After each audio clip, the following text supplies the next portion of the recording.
Buenas tardes, mi nombre es Marianela Altamirano, para quienes no me conocen. Hoy vamos a estar viendo el segundo teórico de René Caes, que trata de la ambigüedad y ambivalencia de los lazos de transmisión entre generaciones, violencia organizativa, violencia destructiva. Esto tiene que ver con las páginas desde las 50 hasta las 63. Vamos a empezar con la parte de ambigüedad y ambivalencia de los lazos de transmisión entre generaciones. ¿Qué nos quiere decir con esto? Bueno, va a decir que nosotros tenemos lazos con las diferentes generaciones ancestrales o las que nos preceden y las que después tenemos, digamos, como hijos o como nietos o como sobrinos. Con ellos formamos lazos, ¿sí? Y plantea que luego de la posmodernidad estos lazos van a ser bastante ambivalentes. Va a haber una especie de amor-odio, va a haber una especie de doble mensaje, de doble discurso. Y entonces, ahora vamos a profundizar un poco más en eso.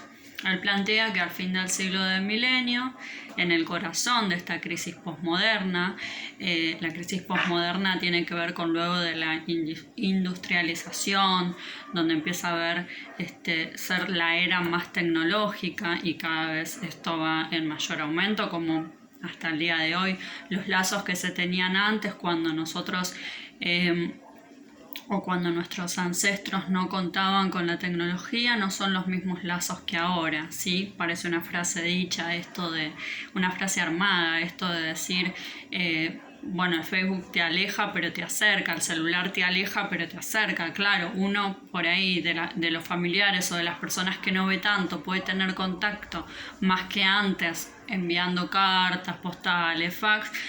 Pero hoy están todos por ahí comiendo en una mesa y con el celular, entonces no hay ese contacto, ¿no? Entonces dice que en el corazón de esta crisis posmoderna, que lleva a puntos de referencia y de confusión de géneros, nace un debate. Dice que por todo el mundo de las sociedades en las cuales lleva una organización social y cultural, donde se desestabiliza por diversas razones. Y plantea que este debate se refiere a la transmisión de la vida psíquica entre las generaciones. Cuando hablamos de transmisión en la vida psíquica, queremos decir lo que nosotros tenemos internalizado, le transmitimos o a los que nos suceden, digamos, a nuestros sucesores, o nos transmitieron a nosotros los que nos precedieron, nuestros ancestros. Entonces, de eso se trata la transmisión de la vida psíquica entre generaciones. Y esto dice que interroga la naturaleza del vínculo que une y distingue a los sujetos de sus predecesores, es decir, estas cuestiones de transmisión psíquica. A mí me van a unir a mis ancestros, yo soy su predecesora, y me van a unir también con quienes me suceden a mí, ¿sí? Mis sucesores, pero que también va a hacer que este vínculo se empiece a interrogar mucho más luego de esta crisis, lo plantea Caes, y vamos a empezar a cuestionar cosas de nuestros ancestros y nos van a empezar a cuestionar nuestros sucesores, nuestros hijos, nietos, sobrinos, y esto nos va a empezar a distinguir de ellos y muchas veces separarnos. Él plantea que estas interrogaciones y debates se producen en un contexto que devela la diversidad de los determinantes metapsíquicos de estos problemas. ¿Qué sería? Que el contexto que tiene que estar aquí es determinado por diferentes determinantes, valga la redundancia, que son metapsíquicos, que van más allá de lo psicológico. Cuando hablamos de metapsicología nos estamos refiriendo propiamente al inconsciente. Y a las manifestaciones del inconsciente y todo lo que tiene que ver con con nuestro nivel psíquico. Entonces va a decir que respecto de las desestabilizaciones sociales por la introducción, por la tecnología, por la urbanización, la irrupción de Shoah, dice, esto tiene que ver con el Holocausto. Y las diversas formas de violencia de Estado, ¿sí? El Shoah es uno de los más grandes actos de violencia, pero hay otras diversas formas de violencia de Estado, produjeron efecto en la ruptura entre las generaciones, ¿sí? Por ahí hubieron muchas migraciones, ¿sí? Esto también tiene mucho que ver, ¿sí? Cuando, por ejemplo, hay grandes crisis como una guerra y se empiezan a mudar, qué sé yo, se mudaban nuestros abuelos por el mundo.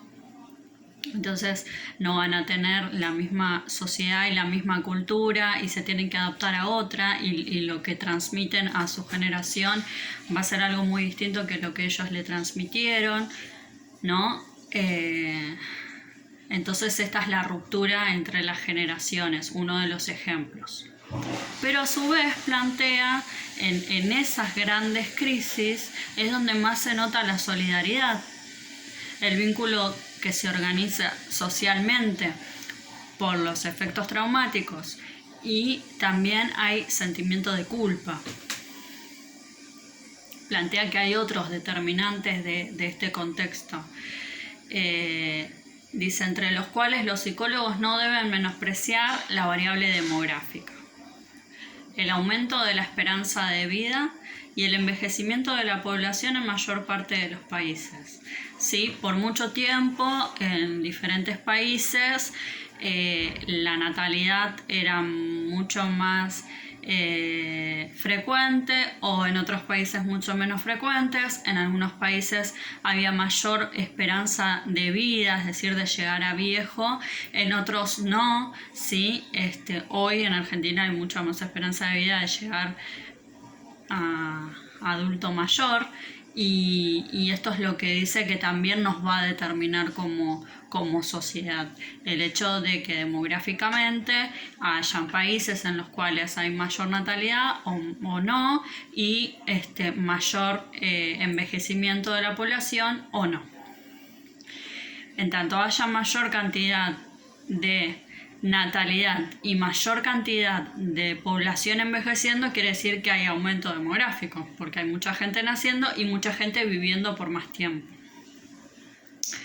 Entonces esto es en los países desarrollados, desde el punto de vista económico, transforma las relaciones de generación, creando también solidaridad, violencia o rupturas. ¿Por qué? Porque, en los países menos desarrollados. ¿Sí? Si estamos en un país que es subdesarrollado, que no es súper desarrollado, como en China hay un montón de población y si veneramos a los adultos mayores porque son sabios y a los niños los instruimos en esta cultura porque tenemos también la parte económica para poder sustentarlo. Entonces ahí va a haber una mayor solidaridad, pero en países en donde lo económico no nos alcanza, empiezan a haber quejas de aquellos que tienen y que plantean que le tienen que pagar a otro un plan social, ¿no? Y están todas estas movilizaciones que a nivel contexto social es un determinante la parte no solo metapsicológica, sino también la económica y la demográfica. Dice, habrá que tomar en consideración la incidencia de las técnicas de procreación médicamente asistidas sobre la representación del niño. Bueno, acá ya vamos a profundizar que no solo los niños que no paran de nacer en algunos países también empiezan a nacer mediante fertilización asistida, fertilización médicamente asistida, ¿sí? Él a esto lo va a plantear más que nada a nivel psicológico, ¿no? ¿Qué lugar ocupa ese niño en el deseo de la madre del padre o de la pareja que quiera concebirlo y también a nivel social, ¿sí? Cómo impacta esa decisión de traer un hijo al mundo de otra forma que no es la naturalmente conocida. Y acá habla sobre la representación de la filiación. Filiación, ¿sí? Que es cuando nosotros aceptamos a nuestro hijo psíquicamente como nuestro, como parte de nuestro deseo. Y lo que dice René es: yo menciono estas variables para descubrir mi propuesta de una investigación que formularía la hipótesis de todo ello, ¿sí? Es decir, siempre planteo lo mismo acerca del psicoanálisis para empezar a comprenderlo un poco más.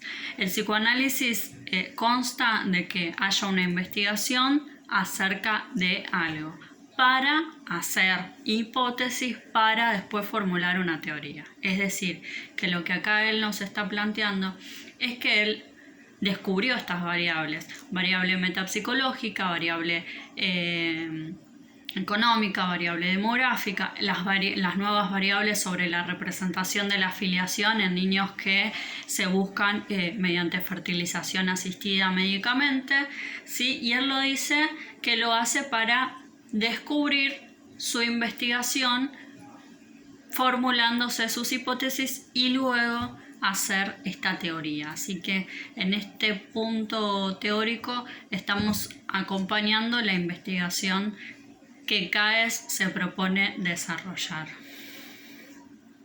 Plantea que el conjunto de estos factores tuercen los vínculos entre generaciones hacia la dirección de una cierta ambigüedad, como sucede en los periodos de transformación de los sistemas que rigen los vínculos intersubjetivos.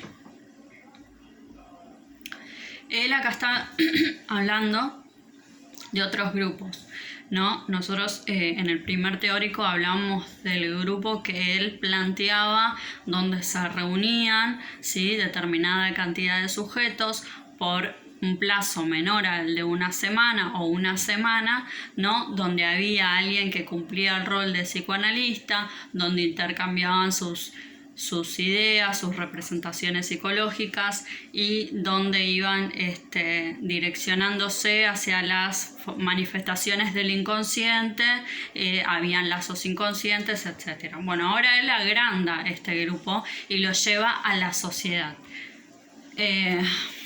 Entonces lo compara y dice: como sucede en los periodos de transformación de los sistemas que rigen los vínculos intersubjetivos.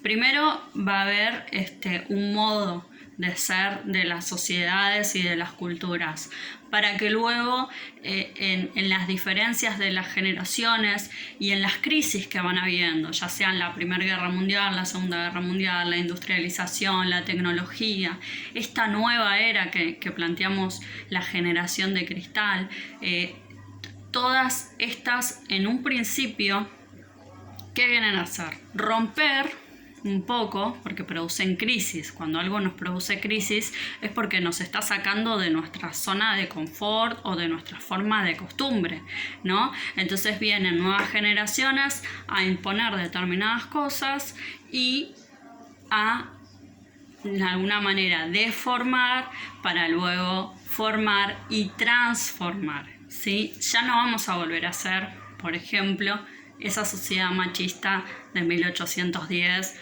o más.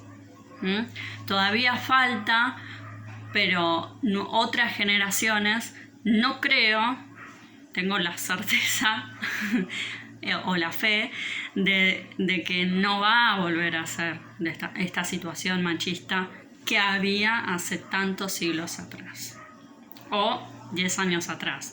Hubo un cambio muy grande. Bueno, hay generaciones que se adaptan, que lo aceptan, y hay otras generaciones que no pueden entenderlo. Entonces es: o te transformas o te estancás, ¿no? Porque así es lo que está pasando con antiguas generaciones. Puedo darles millones de ejemplos, ya lo estuvimos hablando en clases, y uno de los que se me ocurre ahora es de una persona, de una nieta que es muy cuestionadora, muy abierta mentalmente a todas estas situaciones que están cambiando, donde seguramente yo aún siendo joven o considerándome joven también tengo que cambiar un montón de pensamientos a la forma en que ella percibe todo de manera más natural. Entonces, por ejemplo, le plantea cosas a la abuela que a la abuela le parecen absurdas, que a su vez es una abuela que se quiere hacer, vieron cuando se quieren hacer un poco más joven de lo que son. Y esta nieta le plantea, por ejemplo, hola, yo algún día puedo venirte con una pareja mujer, porque a mí me interesa la persona, no me interesa el género. Y la abuela se horrorizó y le dijo, yo te saco de mi familia, no te aceptaría como parte de mi familia, ¿no? Entonces, qué retrógradas están siendo algunas generaciones, otras obviamente se adaptan. Entonces dice que se puede tratar de una inflexión, es decir, una desviación, como muchas veces se plantean las antiguas generaciones. Se está desviando todo, esto se está yendo al carajo, ahora hacen lo que quieren, ¿no? O plantea acá es una propuesta a la luz de rasgos fundamentales en el contacto entre generaciones, ¿sí? Por eso él siempre está haciendo esto o lo otro, porque está hablando de ambigüedades, de ambivalencia, ¿sí? Puede pasar que haya una aceptación y una transformación, o puede pasar que haya un rechazo absoluto de estas nuevas ideas, de este nuevo modo de concebir la vida, y en vez de crecer me estanco, me quedé ahí, entro en conflicto, no entiendo esta juventud de ahora. Dice, en todos los casos esta ambigüedad tiene su base en un movimiento paradojal de sobrevalorización y desvalorización del niño y del anciano. Él ahora va a empezar a hacer hincapié entre lo que es la concepción del niño y la concepción del anciano, ¿sí? ¿Qué es lo que empieza a plantear? Bueno, hay gente que sobrevaloriza al niño, ¿no? Que esto de que es sujeto de derecho, cada vez más el niño tiene identidad, el niño tiene derecho a su identidad, a esto, ¿no? O sea, al niño no se lo toca, al niño no se le pega, ¿no? Pero también puede pasar a la otra parte, en la que el niño entonces no se le dice nada y se hace todo lo que el niño quiere. Por ejemplo, el otro extremo. Entonces sobrevaloramos al niño. O el otro extremo, el otro punto de ambigüedad o ambivalencia.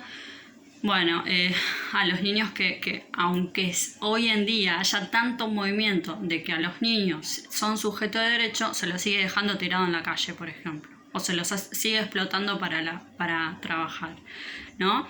Entonces están estos dos extremos. O al niño no se lo toca, no se le dice absolutamente nada, y se hace todo lo que el niño dice, o lo dejamos tirado en la calle sin ningún tipo de derechos.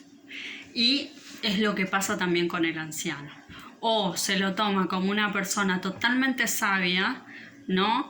O se lo toma como una persona que no aporta a la sociedad, que solamente es un gasto para la sociedad porque le pagan jubilación, la jubilación que le pagan es miseria, cállate vos viejo muchas veces, ¿no? No sabes nada, no entendés nada de la vida, ¿no? Entonces son esos dos extremos, o es el más sabio del mundo, y a él no se le dice nada tampoco, o se hace todo lo que el mayor de la familia dirige, o al otro extremo, ¿sí? Se lo aísla, se lo margina.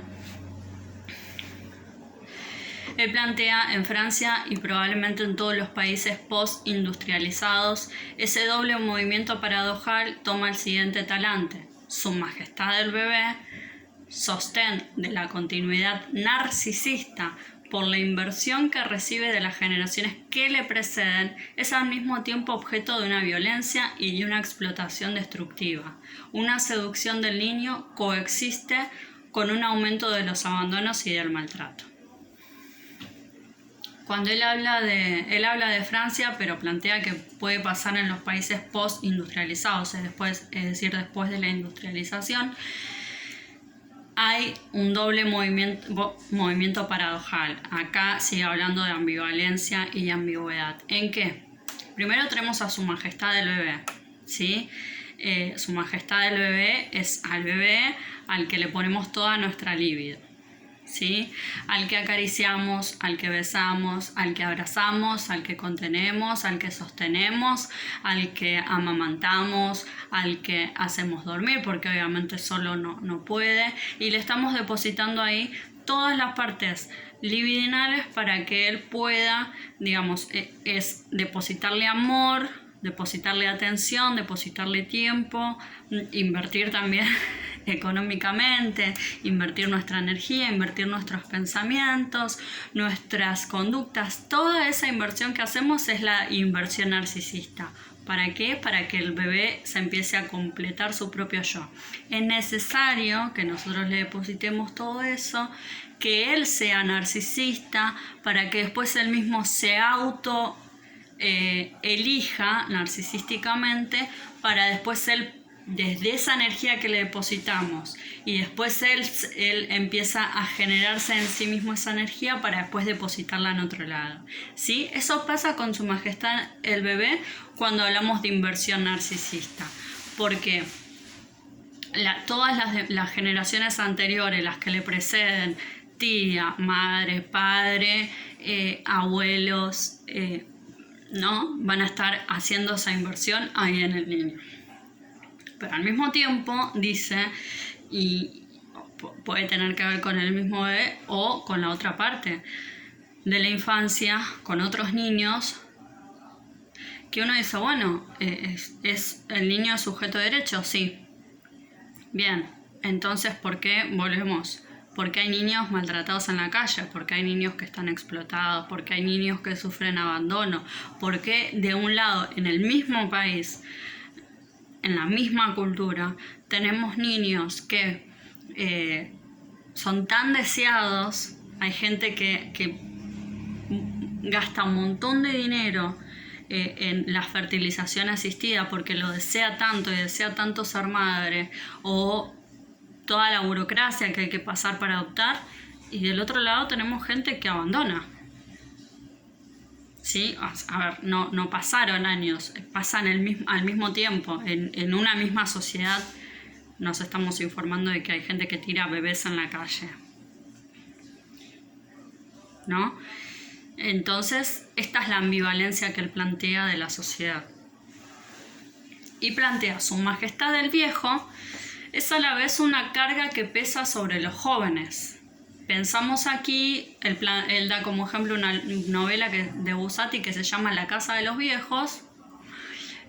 Dice, es la carga para los jóvenes o una inutilidad flagrante una vez que su productividad se extingue.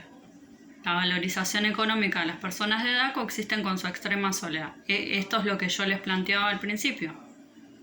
Lo vemos como una carga en los jóvenes. ¿Por qué? Porque tu abuelo fue esto, tu abuelo fue ingeniero, tu abuelo fundó tal empresa, tu abuelo era muy trabajador, tu abuelo era un buen padre, ¿no?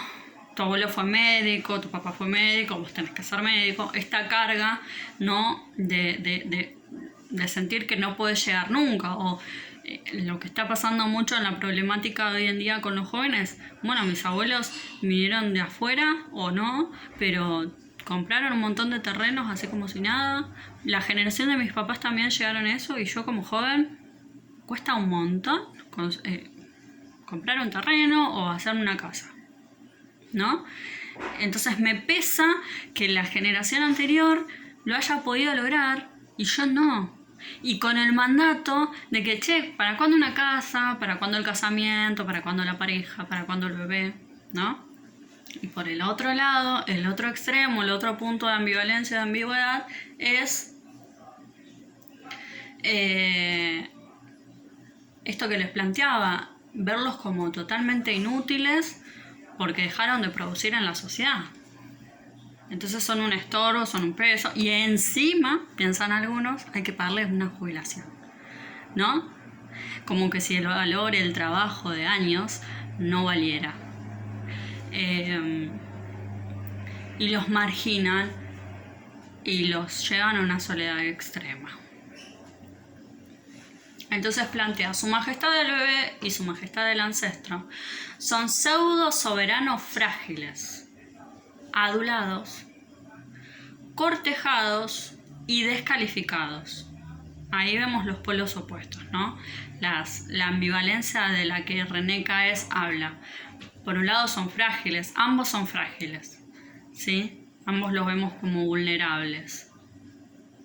Entonces podemos llegar a adularlos, podemos cortejarlos o descalificarlos. El bebé, ¿por qué?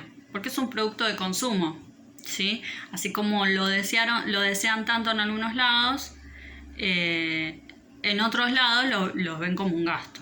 Entonces, estamos también en una generación en la que, bueno, no quiero tener hijos porque implica un montón de gastos. La verdad que no me da presupuesto para tener un hijo. El ancestro ha sido despojado de su función de sabio, ¿sí? A él a los ancestros, a los ancianos, les depositamos lo que es la memoria, lo que es la historia. En eso es rica toda su sabiduría. Jamás, a mí desde mi punto de vista, y sé que no tengo que poner mi punto de vista, pero a mí no se me ocurriría cuestionar a un viejo que me está contando una historia. Para mí es súper valioso, pero no a todos les pasa. ¿Por qué? Porque no es más un apoyo y una referencia indispensable para dotar al conjunto de la continuidad de la cual necesita para tomar raíces y asegurar sus señales identificatorias. Antes era necesario para todo esto. Antes era necesario que nosotros tengamos a alguien que tenga memoria de esa historia. Ese sabio, ese anciano, ese ancestro hacía que nosotros nos tomemos de eso, de esos dones que ellos tienen, de esa sabiduría, de esa memoria, de eso que nos puede contar de la historia, que es mucho más enriquecedor un trabajo de historia en ciencias sociales contado por nuestros ancestros que verlo escrito por ahí, ¿no? Y en esto nos apoyábamos para crear nuestra identidad, para continuar nuestra existencia, para tener raíces, para sentar bases, para asegurar nuestras señales identificatorias. Es decir, ¿de qué me identifico? ¿De dónde? ¿Sí? Bueno, tengo mi abuela, mi bisabuela, que fue la raíz de todos, que nos sostuvo a todos en esa historia, en ese cariño, ¿no? Y que valoramos. Pero se plantea que ahora eso se despoja, ya no tiene función de sabio hoy ver a un viejo. En algunos lados, ¿sí? Por eso hablamos de ambivalencia. Y ahora dice que es más parte de bueno, qué aporta o qué no aporta a la sociedad, al mercado. Este también es un rasgo de la posmodernidad, es un pensamiento ahistórico, amnésico y sin futuro. ¿Qué quiere decir? Que es un pensamiento sin historia, sin memoria y sin futuro.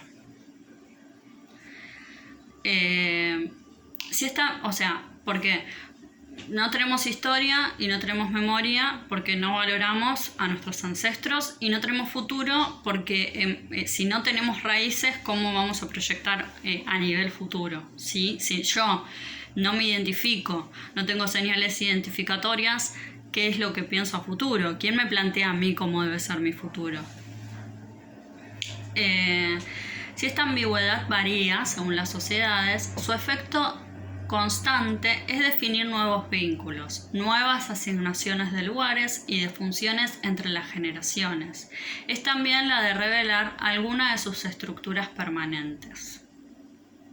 Bueno, si hablamos de sociedad, de ambivalencia o de ambigüedad, dice que todo el tiempo es una constante, el hecho de renovar los vínculos, ¿no? Entonces, por un lado está bueno porque nos rompe un montón de moldes y un montón de estructuras que realmente ya no sirven, ¿sí? O sea, las partes negativas o las partes que ya no aportan a la sociedad, pero no aportan a la sociedad no en el mercado, en lo económico, sino que no aportan a nivel salud, salud social, qué sé yo, reprimir a la gente por ser homosexual, el no tener una ley de aborto porque es un pensamiento de la iglesia que no está bien. Esas ideologías que dañaron mucho a la sociedad. Entonces, ahí es donde hay que desestructurar tal vez lo que nos digan nuestros ancestros. Y por eso es que hay un constante cambio de vínculos.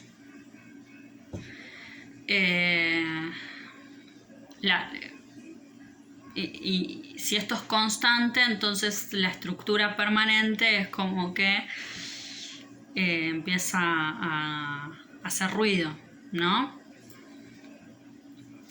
Y él plantea, en esta conferencia quisiera en primer lugar reflexionar sobre la coexistencia del vínculo entre las generaciones, a lo que se transmite y no se transmite entre las generaciones, al amor y el odio, a la memoria y al pasado silenciado, a los apuntalamientos o apoyos y a las oposiciones, a los movimientos psíquicos de continuidad y de ruptura que afectan la formación y la riqueza de ese lazo. Entonces plantea, hay cosas que las generaciones entre generaciones se van transmitiendo, hay cosas que no.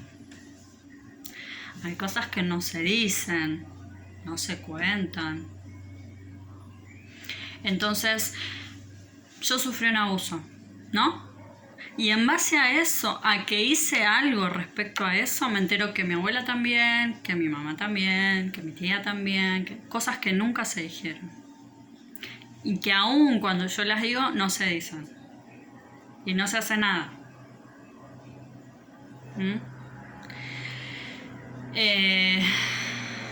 Bueno, amor y odio, memoria y pasado silenciado. Ahí está, ¿no? Pasado silenciado.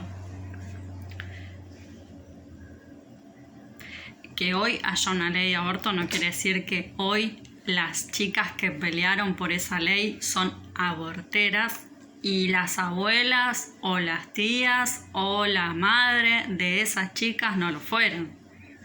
Solo que no se dice. ¿Sí? Dice apuntalamientos o apoyos, ¿no? Eso donde nosotros nos podemos sostener de nuestra familia, donde tener nuestro apoyo. Cuanto más si cumplimos el deseo de ellos. Las oposiciones, ¿sí? Porque yo también me puedo oponer a los deseos de ellos. Ellos se pueden oponer a mis deseos. Los movimientos psíquicos de continuidad y de ruptura. ¿Sí? Así, todos estos movimientos psíquicos que son lo que ellos nos van transmitiendo, lo que hacen en consecuencia, lo que yo hago en consecuencia y hago que esto continúe. ¿Sí? ¿Cómo? En el silencio, callándome la boca como me piden, o continúo en un buen lazo, o se rompe.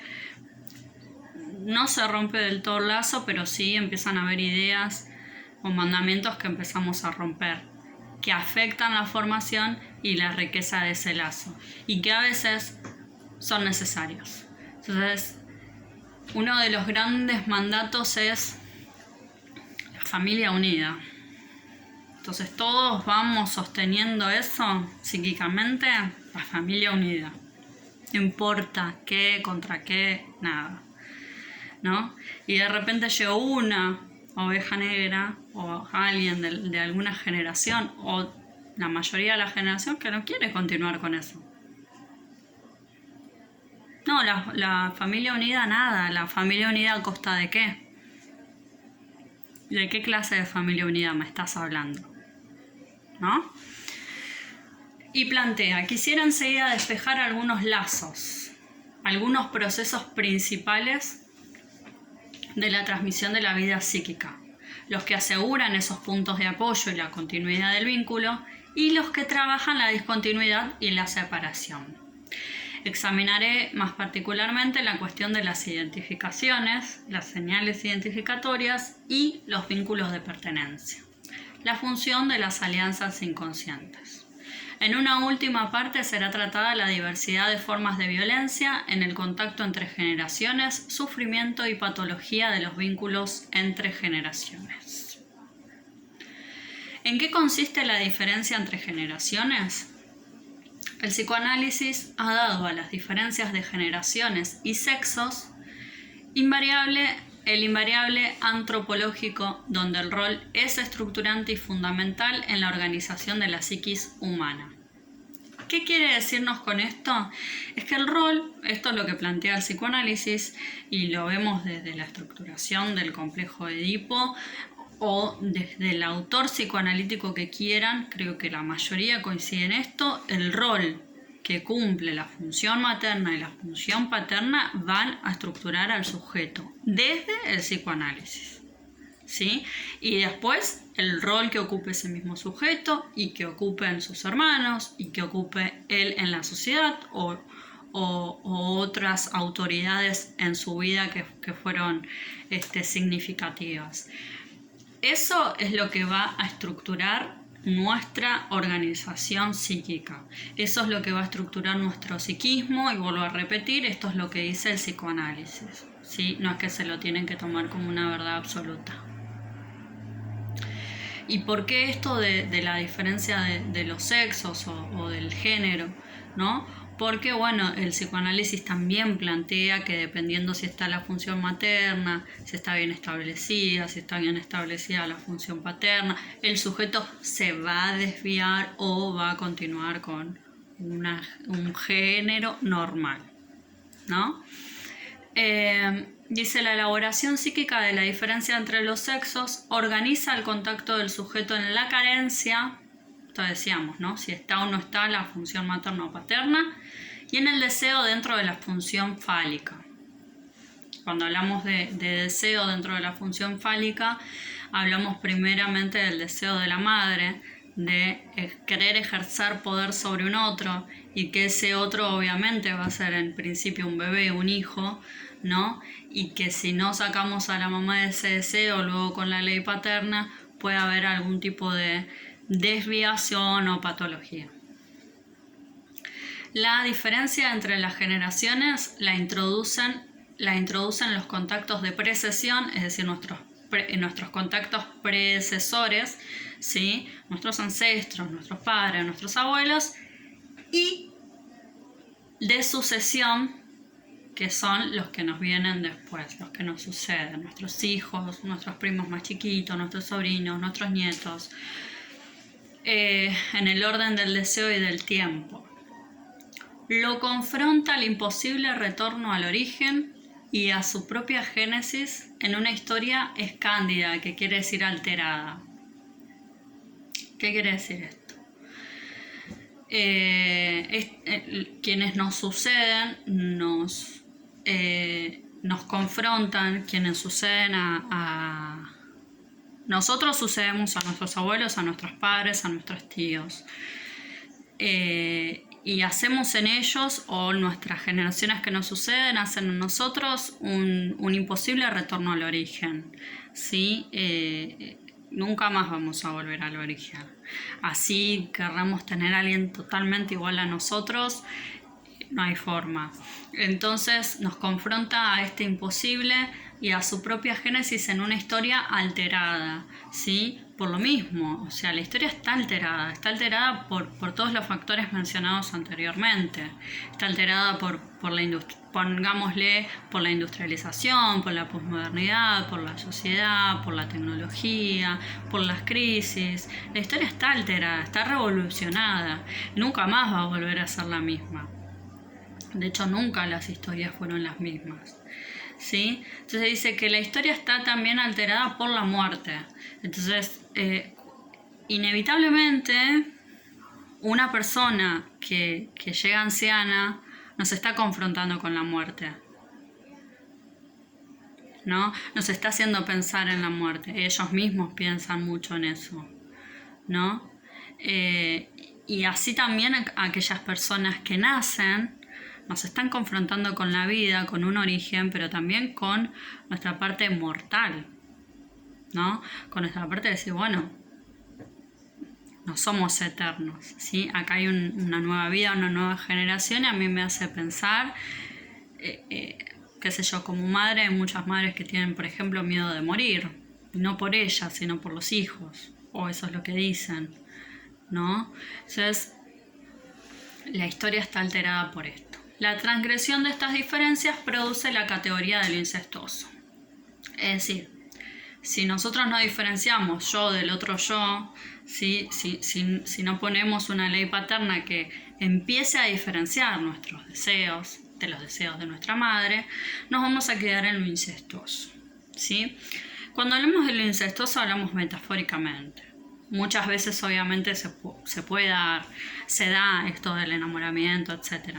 Muchas veces nosotros tenemos, qué sé yo, 20 y pico de años y todavía seguimos enamorados de costumbres o de pensamientos o digamos, enamorados por el tema de la admiración hacia nuestro padre, por ejemplo, las mujeres, o hacia nuestra madre, enamorada de sus costumbres, ¿sí? Tal vez es de manera inconsciente, porque lo incestuoso en el complejo de Edipo se da a nivel inconsciente. Y el complejo de Edipo no es A más B más C, no es a los 2 años, al año esto, a los 2 años esto, a los 3 años esto, a los 5 años esto, en el psicoanálisis. En el psiquismo, si hablamos de que no existe lógica y no existe tiempo en el inconsciente, y si hablamos de que lo incestuoso es inconsciente y que los mecanismos de defensa son inconscientes, y espero no confundirlos con esto, entonces el complejo de Edipo no termina ahí. ¿Sí? Seguimos teniendo admiración por nuestros padres, seguimos teniendo algún acto de competencia con nuestra madre o viceversa, ¿no? O lo depositamos luego en nuestro marido, nuestra mujer, en nuestro hermano, nuestro amigo, en algún profesor, en algún director, en algún jefe, ¿no? Esto de la transferencia o de las identificaciones, ¿sí? Entonces, cuando nosotros no podemos diferenciar nuestro deseo del deseo del otro, nos estamos quedando en una categoría de lo incestuoso. Y incestuoso hablamos de ese apego que es patológico, ¿sí? De esa simbiosis de la que no nos podemos diferenciar para nada del otro. Y acá él va a ahondar en el eje temporal y las figuras del origen.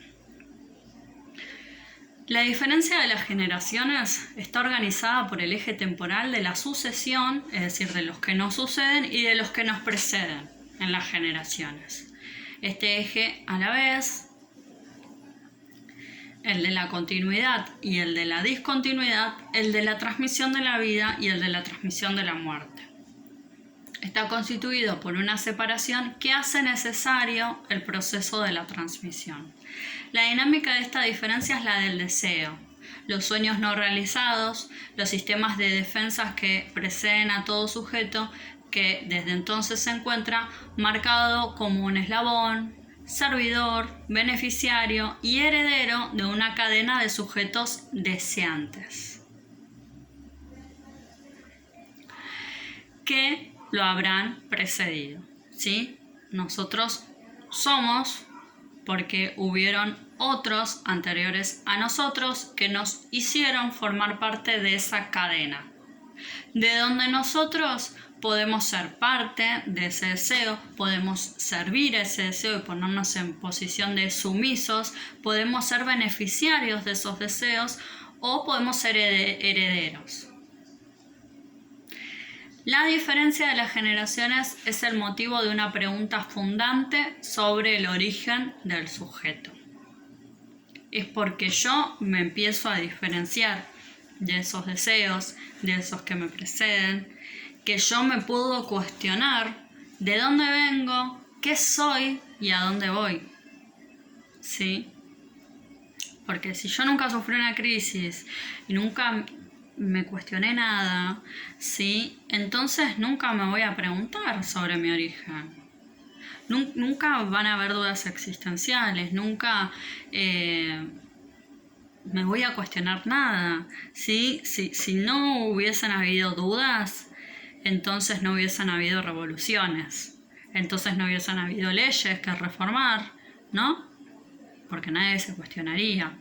Pero entonces es porque yo empiezo a diferenciarme de un otro, es que me empiezo a preguntar sobre mi origen, ¿sí? ¿De dónde vengo? ¿A dónde voy? Tal vez me respondo de dónde vengo, sí, ¿a dónde voy? ¿Qué soy? ¿Qué soy? ¿Soy sujeto de deseo de lo que querían mis padres nomás? Los fantasmas originales aportan una primera respuesta, dice René Caes. Los mitos se transforman, se racionalizan en sistemas de creencias compartidas. En esta puesta en escena que toma lugar y sentido la figura del ancestro, ¿sí? ¿De dónde vengo? Por ejemplo, portadora de la cuestión de los orígenes, y aquella figura de Su Majestad el Bebé, portadora de la cuestión del devenir, del futuro, ¿sí? ¿A dónde voy? ¿Qué soy? El vínculo entre las generaciones articula estas dos preguntas alrededor de dos problemáticas centrales: la del incesto intergeneracional, es decir, entre una o más generaciones, y la de filiación. Los contratos de filiación y afiliación. Esto es algo que preguntaron